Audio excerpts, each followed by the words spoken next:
Buenos días a todos y a todas. En esta conferencia vamos a ver el módulo 1 de la asignatura Ambientes presenciales y virtuales de aprendizaje. El módulo 1 es sobre el modelo presencial de enseñanza-aprendizaje. Este es un módulo que ya hemos realizado, sin embargo, por diferentes problemas técnicos no pudimos grabar la sesión y por lo tanto estoy repitiendo la sesión en estos momentos. Vamos a ver los conceptos fundamentales de esta sesión y os la mandaré por correo electrónico para que podáis verla. El modelo presencial, lo que nos comentan en el material que tenéis disponible en la plataforma, nos hablan acerca de diferentes conceptualizaciones y diferentes teorías que son importantes conocer de cara a elaborar nuestros diseños didácticos. Hay algún momento en el que se habla también de la introducción de las tecnologías, pero no como algo digamos, fuera del contexto presencial, es decir, no para utilizar estas tecnologías en el ámbito de la educación a distancia, sino para introducirlos, esto es una cosa interesante, es importante que tengamos en cuenta esto, para introducirlos en los procesos de enseñanza-aprendizaje en el modelo presencial, ¿de acuerdo? En este sentido, pues tampoco tenemos que entender, es decir, no tenemos que medir la innovación educativa en base a la innovación tecnológica. Y esto es algo que sí se suele hacer habitualmente. Se entiende que lo innovador en educación es lo innovador en tecnologías. No, podemos tener una tecnología muy, muy, muy novedosa, pero en educación seguir haciendo lo mismo de siempre.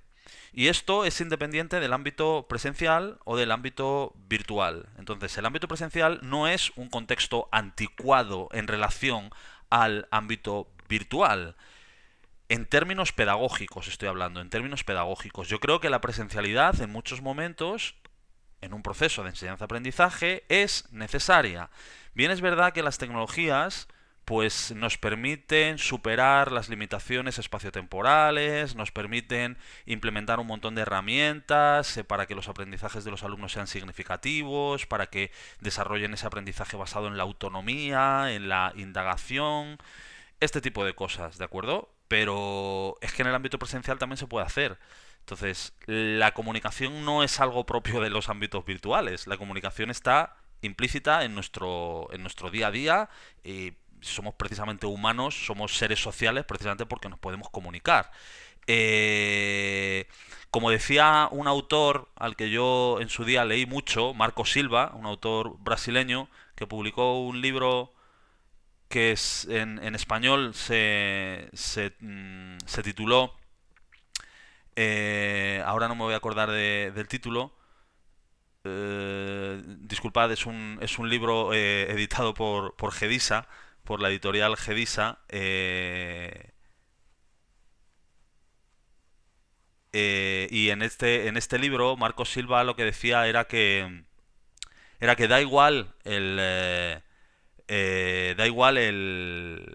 si tenemos muchas o pocas tecnologías. Lo importante es si tenemos un modelo pedagógico basado en la interacción y en la comunicación, basado en la interactividad, que es una palabra también que se suele aplicar mucho a los contextos virtuales. Entonces él decía que podemos tener un aula rica en tecnologías, pero sin embargo pobre en interactividad, es decir, en comunicación, y al revés, podemos tener un aula pobre en comunicación y rica en tecnologías. Esto quiere decir que podemos tener muchas tecnologías, pero no tener nada de interactividad, nada de comunicación, y al revés. Podemos no tener ninguna tecnología y tener, sin embargo, un aula rica en comunicación, en interactividad. ¿De qué depende esto?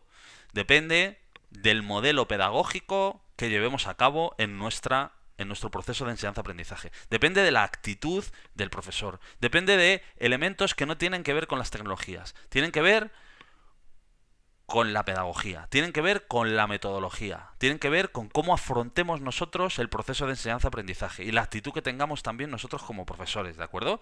Entonces, es importante que tengamos esto presente. Lo presencial no significa que sea menos comunicativo, más pobre en aprendizajes, no significa que sea menos innovador, no significa nada de esto.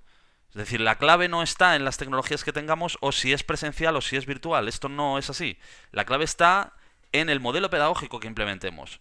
El desarrollo de aprendizajes colaborativos lo podemos hacer igualmente en contextos presenciales y en contextos virtuales. De hecho, la historia nos demuestra precisamente esto. Hay un montón de educadores a lo largo de la historia que nos han enseñado cómo llevar a cabo prácticas pedagógicas basadas en la colaboración, en la participación, en el aprendizaje por descubrimiento, en la implicación de los docentes y de los estudiantes, una comunidad de aprendizaje donde todos aprenden con todos. Este tipo de conceptos que se suelen aplicar hoy en día y que parece que están tan de moda porque parece que las tecnologías lo han resuelto todo. Bueno, no, pues esto resulta que se viene trabajando y hay experiencias muy ricas y hay un montón de teorías y un montón de textos donde se vienen trabajando estas ideas desde hace muchísimo tiempo. Podemos hablar de muchos autores, pues como Celestín Freinet, como Francisco Ferrer y Guardia, como María Montessori, como John Dewey. Todos estos autores pues ya estaban hablando de todas estas cosas. Y esto es algo que en muchas ocasiones se tiende a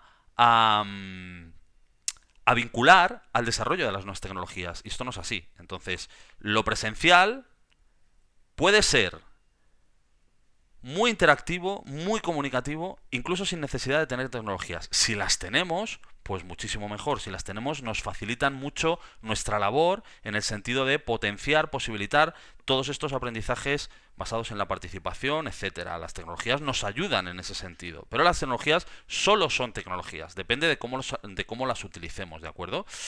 Entonces, en este sentido, hecha esta contextualización, pues es importante que tengamos en cuenta algunas de las teorías del aprendizaje, pues que han marcado, que fundamentan en gran parte pues la historia de la pedagogía y que tenemos que conocer pues de cara a implementar también nuestros proyectos, nuestros diseños didácticos, etcétera. Una de las teorías de aprendizaje es una aproximación al aprendizaje, una interpretación del aprendizaje. Tenemos que tener esto siempre en cuenta. Una teoría es una interpretación acerca de cómo funciona, de cómo tiene lugar un fenómeno determinado, ¿no? En este caso el aprendizaje. Una de estas teorías, una de estas aproximaciones es el conductismo. El conductismo que tuvo una grandísima influencia en el mundo de la pedagogía, en el mundo de la psicología, es una teoría psicológica que viene a decir que el aprendizaje es todo aquello que podemos observar a través de la conducta. Es decir, lo que no se puede observar a través de la conducta, el conductismo no lo considera como un aprendizaje. Lo cual, pues bueno, tiene muchos problemas que fueron muy discutidos y por lo tanto luego surgieron otras diferentes teorías, pero el conductismo hoy sigue siendo válido en muchos contextos, en contextos de aprendizaje con determinadas poblaciones, con determinadas problemáticas. De hecho, los seres humanos aprendemos a través de conductas, aprendemos a través de la imitación de conductas desde que somos pequeños. Es un proceso de aprendizaje fundamental en los seres humanos. Lo que no podemos es ceñirnos exclusivamente a estos procesos de aprendizaje, a esta manera de entender el aprendizaje, que implica también una metodología conductista asociada a esta manera de entender el aprendizaje, obviamente, y no podemos ceñirnos a esta manera de entender el aprendizaje, a esta interpretación del aprendizaje y por lo tanto a estas metodologías que acompañan a esta interpretación del aprendizaje, que son las metodologías conductistas. No podemos ceñirnos solamente esto y más en determinados niveles educativos, como pueden ser niveles pues de secundaria o por supuesto en el ámbito de la universidad. El conductismo es válido hoy en día para determinadas poblaciones, en determinados casos y dependiendo de determinados objetivos, pero es una concepción del aprendizaje muy limitada a la observación de conductas y por tanto la metodología conductista basada en esta interpretación del aprendizaje iría encaminada a potenciar determinadas conductas o modificar otras determinadas conductas que se consideran inapropiadas, ¿de acuerdo? Entonces, en este sentido, incluso el conductismo pues también ha servido como fundamento para ámbitos pues no especialmente no especialmente válidos desde un punto de vista de los aprendizajes que tendríamos que desarrollar en nuestros estudiantes, hablando de estudiantes del ámbito universitario o del ámbito de secundaria. Por ejemplo, pues el conductismo pues ha servido como un fundamento importante para la formación militar. La formación militar pues está en gran medida basada en planteamientos conductistas. En gran medida también, por ejemplo, las estrategias de marketing, en cierta medida también están basadas en estrategias conductistas porque pretenden transformar la conducta de los consumidores para que compren su producto. Bueno, en fin, podemos mencionar algunos ejemplos no muy ilustrativos desde un punto de vista, digamos, de los valores humanos más elevados, podríamos decir, pero ahí están. Luego también tenemos otros casos en los que con determinadas poblaciones, con determinadas problemáticas, por ejemplo, con poblaciones reclusas que requieren una reinserción social, con una reeducación, con población drogodependiente, con personas que tienen problemas del comportamiento alimenticio, son problemas de conducta clarísimamente que requieren técnicas conductistas, técnicas de modificación de conducta, y esto no tiene nada que ver con la manipulación, que en algunos casos hay algunos textos en los que se tiende a comparar el conductismo con la manipulación. Para nada, precisamente por eso las personas que aplican este tipo de técnicas en determinadas situaciones y con determinadas poblaciones, con unas problemáticas específicas, como he mencionado, estos profesionales han estudiado precisamente para poder aplicar esas técnicas con el máximo rigor científico y basados en una deontología profesional y en una ética. ¿El conductismo es aplicable en todos los casos? Por supuesto que no. Depende de la situación, depende de la problemática y depende de los destinatarios a los que vaya aplicado todo esto. Y el profesional está formado para saber cuándo puede aplicar técnicas conductistas y cuándo no. Sí que es verdad que el conductismo luego también ha servido para fundamentar acciones, digamos, no especialmente valiosas desde el punto de vista del aprendizaje y del desarrollo humano y del progreso humano, etcétera, ¿no? Como algunas de las que he mencionado. Pero el conductismo es válido en algunos contextos y para algunas situaciones, y de hecho, insisto, los seres humanos aprendemos a través de la modificación de conducta desde cuando somos pequeños. En nuestras primeras etapas, digamos.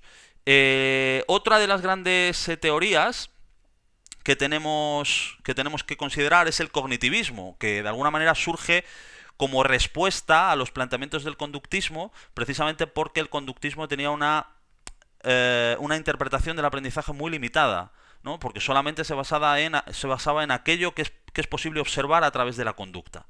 Con lo cual se produce lo que en algunos autores han denominado una revolución cognitivista, que lo que pretendían era indagar en cuáles son de qué manera se transforman los esquemas mentales cuando una persona adquiere nueva información y por lo tanto cuando una persona aprende algo. De qué manera se modifican esos esquemas mentales y esa nueva información se convierte en nuevos esquemas mentales que se unen a los esquemas mentales que previamente tenían, ¿de acuerdo? En este sentido, pues se empieza a trabajar cómo se asimila la nueva información y cómo esa información se aplica a diferentes contextos en base a los aprendizajes previos. Esto era algo que el conductismo, con esa mirada tan limitada, pues no podía investigar porque solamente se basaba en la modificación de conducta. Sin embargo, el cognitivismo lo que pretende es entrar en lo que se denominó la caja negra, para poder indagar en la manera en la que los seres humanos adquirimos información y la incorporamos a nuestros esquemas mentales, ¿de acuerdo? Para crear nuevos esquemas mentales.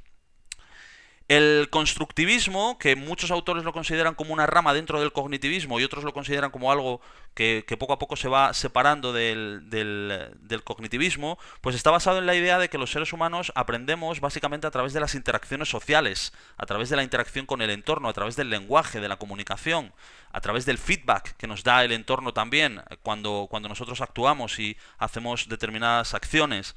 Hay algunos autores que son emblemáticos en este sentido. Piaget, que lo podemos considerar, bueno, pues ahí a medio camino entre el cognitivismo y el constructivismo, y su teoría de los estadios, su teoría evolutiva, ¿de acuerdo? Que fue muy, muy, muy influyente. Y también otro de los grandes dentro del constructivismo, Lev Vygotsky, y su famoso libro Pensamiento y Lenguaje, donde desarrolla esta teoría acerca de que el pensamiento va simultáneamente conectado con el lenguaje y el desarrollo del pensamiento es simultáneo al desarrollo del lenguaje, y por eso le da esta importancia a los procesos de interacción en entornos sociales para el desarrollo de aprendizajes y el desarrollo de la personalidad de los individuos.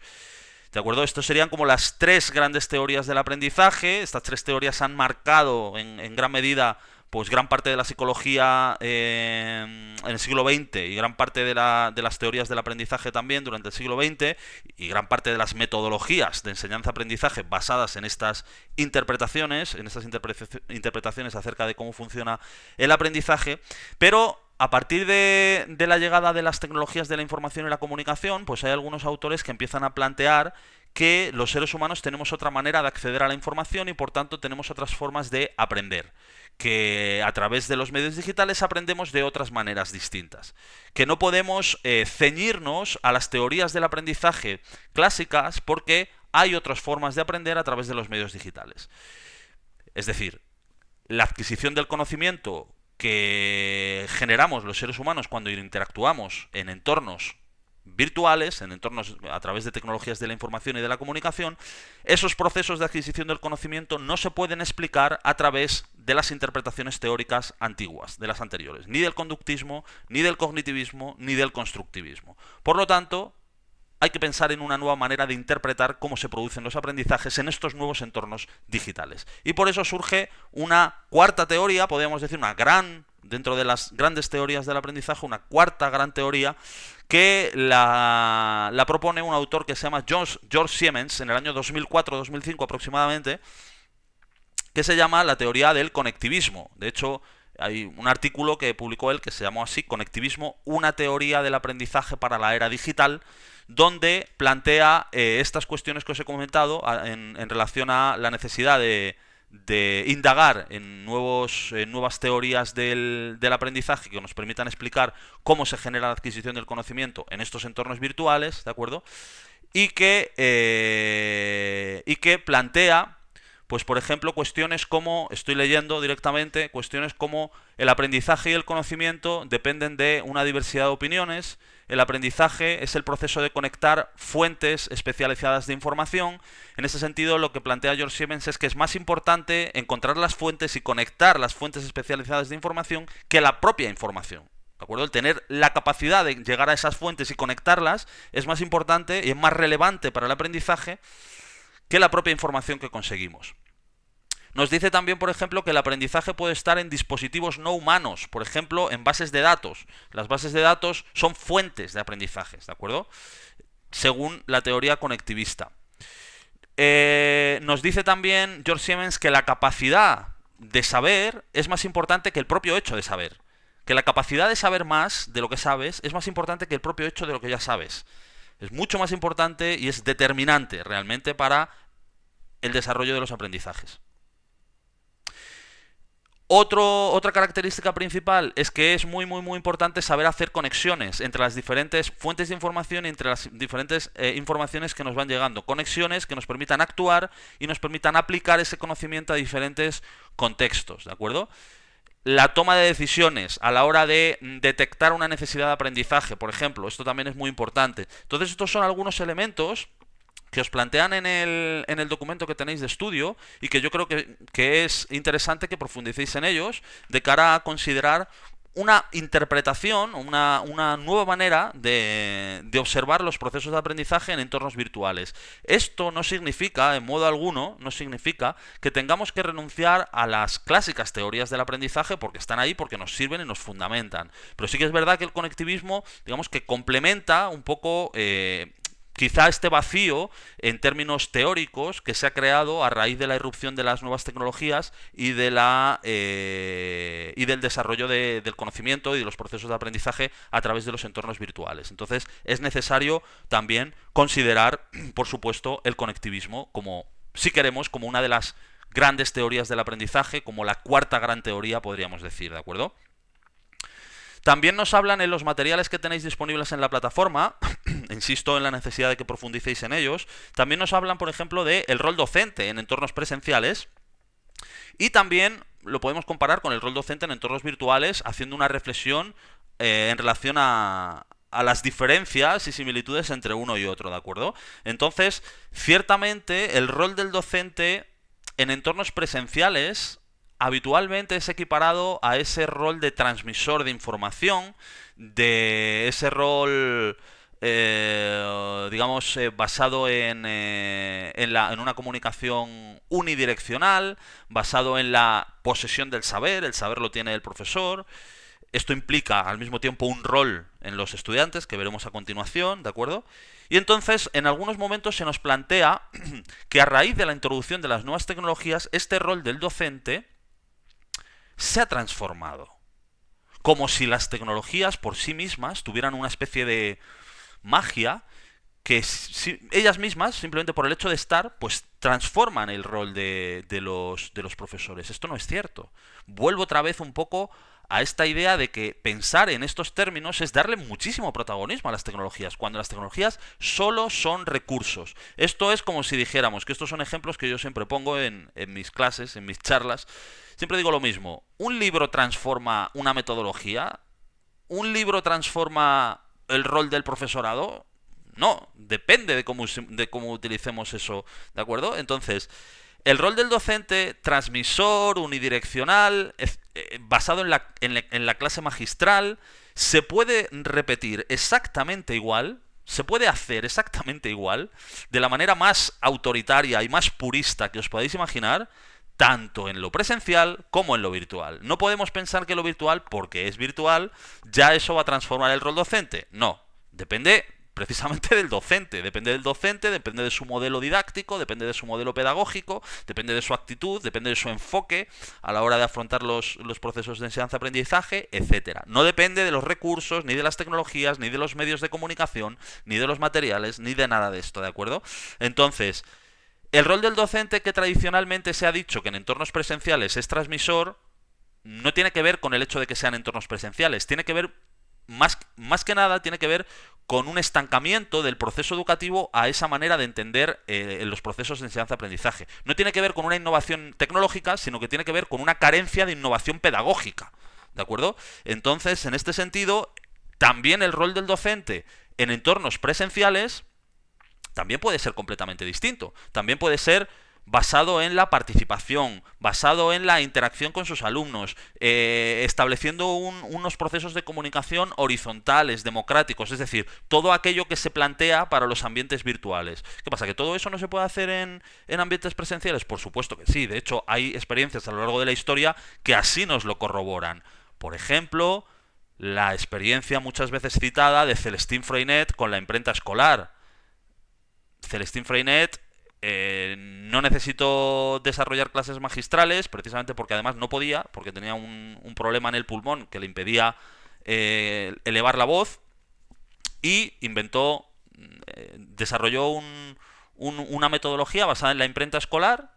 O sea, hizo una innovación pedagógica basada en la imprenta escolar, donde los alumnos desarrollaban sus propios periódicos a través de la imprenta, y entonces así desarrolló una metodología participativa.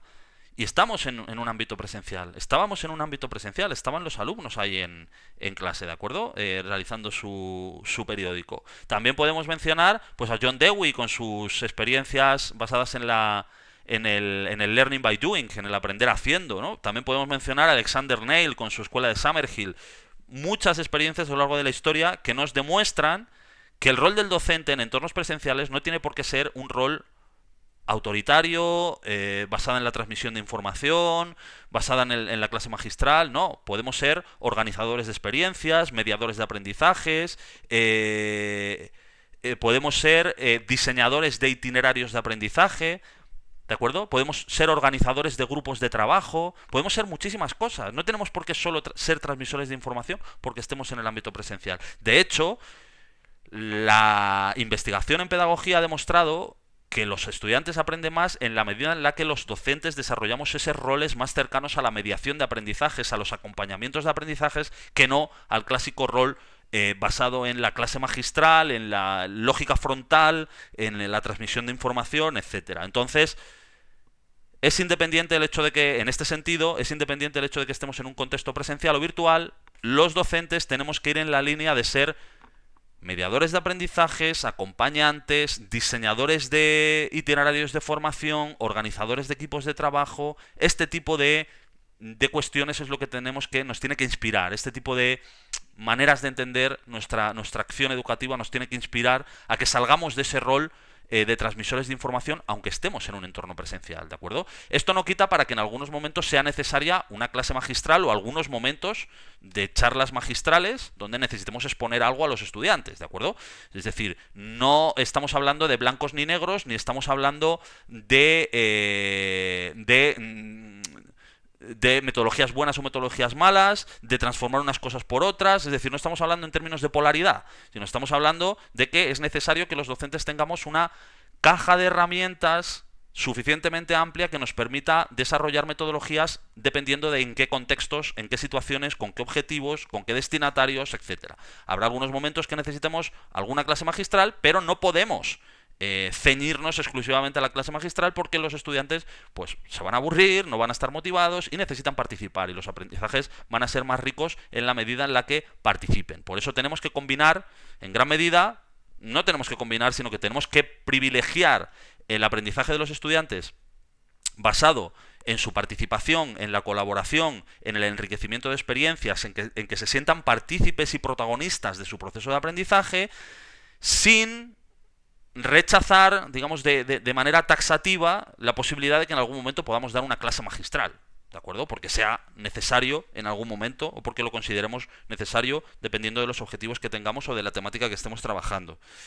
Tenemos que, en este sentido, enseñar a aprender a nuestros estudiantes. Nuestros estudiantes tienen que ser cada vez tienen que adquirir mayor autonomía en el proceso de aprendizaje. Tenemos que ayudarles a que descubran cuáles son sus estilos de aprendizaje para que aprendan por sí mismos, para que sean capaces de, como dice George Siemens en su teoría del conectivismo, para que sean capaces de saber dónde está la información que necesitan, para que sean capaces de aplicarla a diferentes contextos en función de las necesidades, etc.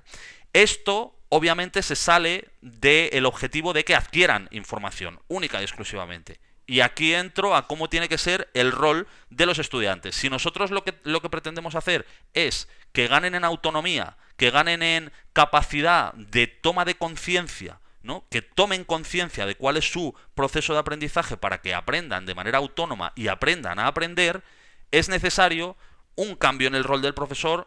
Obviamente, como acabamos de ver, ¿de acuerdo? Ya no nos podemos ceñir única y exclusivamente a la clase magistral y la transmisión de información, sino que tenemos que ampliar muchísimo nuestro rango de acción, ¿de acuerdo? Como hemos visto ahora, pero esto implica también un cambio en el rol de los estudiantes. Y nosotros tenemos que ayudar también a nuestros estudiantes a que transformen ese rol. No pueden seguir siendo unos agentes pasivos que reciban información, porque entonces vamos a seguir atados a esa lógica de la transmisión de información, a esa lógica de la clase magistral, que lo único que hace es generar, bueno, pues alumnos pasivos, que no tengan autonomía, que no tengan capacidad de decisión, ¿de acuerdo? Entonces también quizá les tenemos que enseñar a participar. O sea, es decir, no tenemos que pensar, no, es que nuestros alumnos tienen que ser participativos, es que tienen que implicarse en los procesos de enseñanza-aprendizaje. Bien, tienen que hacer todo eso, pero previamente habrá que enseñarles a hacer todo eso. Entonces puede ser que en una fase previa tengamos que enseñarles a cómo participar. Y obviamente la situación ideal sería aquella en la que los estudiantes participan activamente, en la que son responsables de su propio aprendizaje, en el que tienen autonomía para investigar, para descubrir cuál es su potencial de aprendizaje y sus estilos cognitivos, y para que sean protagonistas de su propio proceso de aprendizaje. Pero esto no se va a conseguir de la noche a la mañana, sino que puede ser que les tengamos que enseñar a participar, les tengamos que enseñar a cómo ser responsables y autónomos en sus estrategias de aprendizaje, en su propio proceso de adquisición del conocimiento. ¿De acuerdo? Es necesario que estos roles de profesores y estudiantes cambien, pero nosotros somos los profesores, y como somos los profesores, probablemente vamos a tener que dar ese primer paso para que nuestros alumnos también cambien, ¿no? Es un cambio conjunto, tenemos que cambiar juntos, pero al fin y al cabo nosotros somos los profesores, con lo cual nosotros tenemos que adquirir esa conciencia, tenemos que cambiar nuestro rol, tenemos que aprender, tenemos que formarnos, no podemos dejar de aprender nunca, y tenemos que ayudar a nuestros aprendizajes a que cambien ese rol, ¿de acuerdo? Para conseguir que nuestros estudiantes realmente sean autónomos y aprendan a aprender, y aprendan por sí solos, ¿de acuerdo? En este sentido, pues las tecnologías pues nos ayudan, las tecnologías son importantes y tenemos que considerar las tecnologías en este mundo desde el siglo XXI, en la era de la información, en la sociedad digital, en la cultura de la participación, en todas estas cosas que se vienen hablando a raíz de la introducción de las nuevas tecnologías, con la web 2.0, con la posibilidad de que cualquier persona pueda participar activamente construyendo conocimiento, aportando contenidos, siendo autores de sus propios contenidos, ¿de acuerdo? En este sentido, pues no podemos perder de vista que efectivamente ha habido una auténtica revolución en la comunicación social.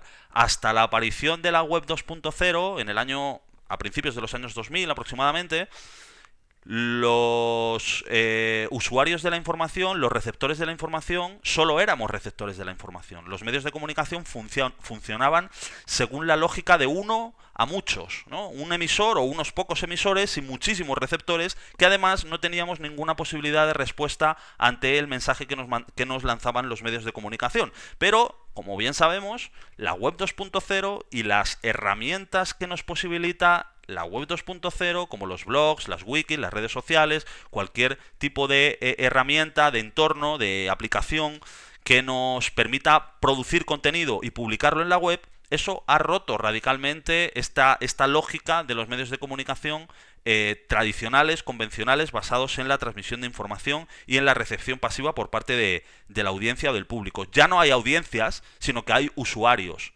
donde todos somos al mismo tiempo emisores y receptores de la información, donde todos somos productores y consumidores de la información, donde todos somos autores y también espectadores de la información, ¿de acuerdo? O por lo menos tenemos esa posibilidad. Tenemos esa posibilidad. Otra cosa es que lo seamos, pero tenemos esa posibilidad. Claro, esto tiene muchísimas implicaciones para la educación, porque entonces estamos hablando de que estas tecnologías, estas herramientas, facilitan en gran medida esa transformación de los roles de los que estábamos hablando antes. Facilita en gran medida que los estudiantes, en lugar de ser agentes pasivos, sean activos, porque pueden participar y pueden crear contenidos y pueden ser autores y pueden participar activamente en múltiples canales de comunicación a través de las tecnologías de la información y de la comunicación y a través de los medios virtuales. De la misma manera, no tendría sentido que los profesores, los docentes, siguiéramos reproduciendo los esquemas basados en la clase magistral y en la transmisión de información, cuando en las tecnologías digitales tenemos todas estas posibilidades de interacción, de participación, de que nuestros estudiantes aprendan a través de la colaboración y del aprendizaje por descubrimiento. Además, teniendo en cuenta que la evidencia empírica nos dice que los estudiantes aprenden muchísimo mejor así, y de eso se trata, de que nuestros estudiantes aprendan y de que estos aprendizajes sean verdaderamente significativos. Con lo cual, en los entornos presenciales, siempre que podamos y siempre que, obviamente, que tengamos recursos para ello, tenemos que introducir las tecnologías digitales también. Las tecnologías digitales no tienen que ser algo solo propio del mundo de la enseñanza a distancia o de la enseñanza online o del e-learning, o llamémoslo como queramos. No solamente tienen que ser propiedad exclusiva de estos modelos, sino que tenemos que traer también las tecnologías, introducir también las tecnologías de la información y de la comunicación, Internet, la web 2.0 y todo lo que conlleva en los entornos presenciales, porque así los vamos a enriquecer enormemente. También podríamos pensar al contrario, también en los entornos virtuales, exclusivamente virtuales, a distancia, a través de plataformas de e-learning, etcétera, quizás sería necesario también aplicar aplicar una parte de presencialidad, ¿no? Porque al final el cuerpo es importante para los procesos de comunicación, y en la enseñanza exclusivamente online, pues no dejamos de tener simplemente una pantalla y los cuerpos no existen, ¿no? Así que esto lo planteo como una pregunta al aire, como una reflexión: cómo incorporar también la presencialidad en los entornos virtuales, hasta qué punto los entornos virtuales se tienen que abrir también a la presencialidad, teniendo en cuenta que la presencialidad también aporta muchas cosas que los entornos virtuales pues no pueden aportar, a pesar de todas sus ventajas y de todo lo que nos facilitan el trabajo de cara a potenciar los aprendizajes de nuestros estudiantes.